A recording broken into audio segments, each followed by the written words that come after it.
the one thing they all have in common, I think, is they're hungry. And I know that sounds simplistic, but I believe that's the single most important element that separates the quality of people's lives.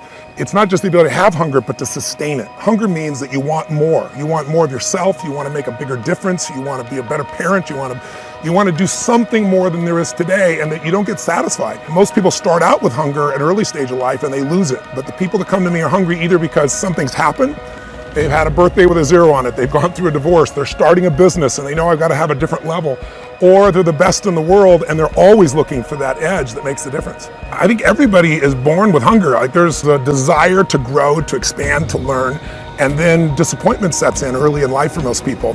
And then we look to blame something outside of ourselves. And there are many events in our lives that can affect us all. We've all had pain and challenges.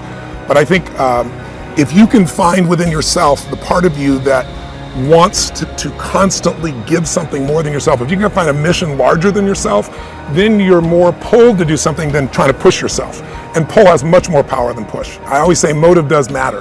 That if your motive is to serve something greater, there is an energy that comes up inside of you. So I feed 2 million people a year because somebody fed my family when I was 11 years old, and now this year we're feeding 4 million. I want to do more in that area. And every business I'm in, that drive just doesn't go away.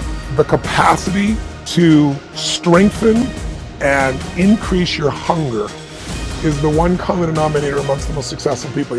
They've never lost their hunger. Most people are hungry to achieve a certain amount, make a certain amount of money, and then they get comfortable and relax, or to get a certain level of fitness and then they relax.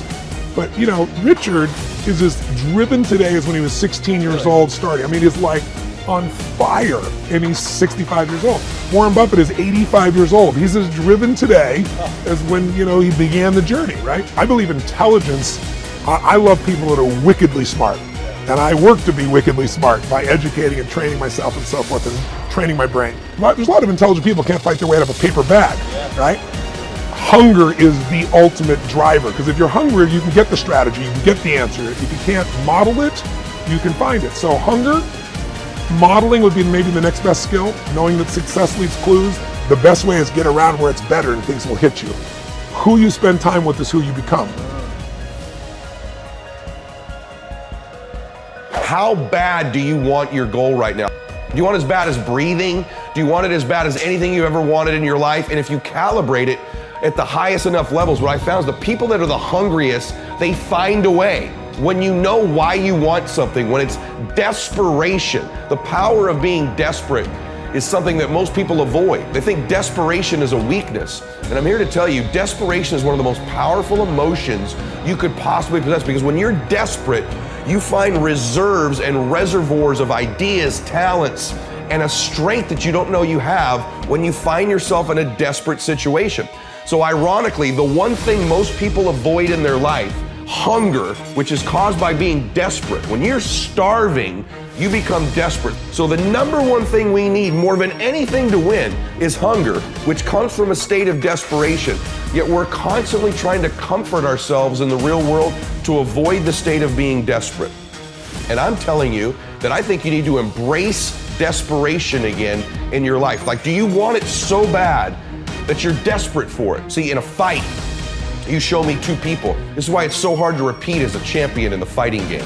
Because you show me someone who's up and coming, who's hungry for that title, who's never had it before, who can taste it, who knows if they win that belt, their whole life's gonna change. They're gonna be champion of the world, all the endorsements, all the money, all their family life, all their parents' lives are gonna change. You show me somebody chasing that, hungry for it, against someone who's just trying to hold on to a title. And that's why most of the time the challenger beats the champ. It's hard to repeat as a champion because the hunger goes down just a little bit. The greatest athletes, the Kobes, the Bradys, the Jordans of sports, have a way of feeding their hunger all the time and increasing it. What separates them isn't just their work ethic, isn't just their talent, although those things matter, isn't just they practice more. What separates them is they're just hungrier. They somehow find a way as they climb up the ranks and win championships to get even hungrier for more, where 99% of the athletes lose just a little bit of their edge once they get that first championship, that first pro contract, that first big amount of money, that first world championship. They just lose their hunger a little bit. And then there's the elite. They get hungrier. It feeds the beast.